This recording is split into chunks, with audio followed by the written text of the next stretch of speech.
कदम्बवनचारिणीं मुनिकदम्बकादम्बिनीं नितम्बजितभूधरां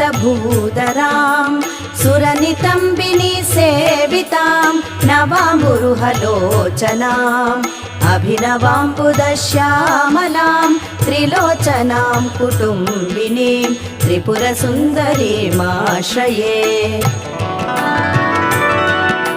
श्रीदेव्यै नमः।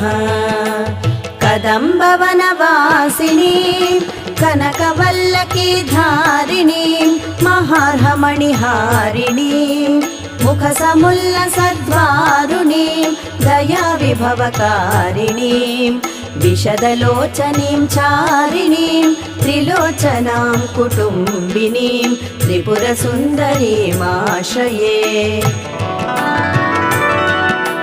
श्रीदेव्यै नमः।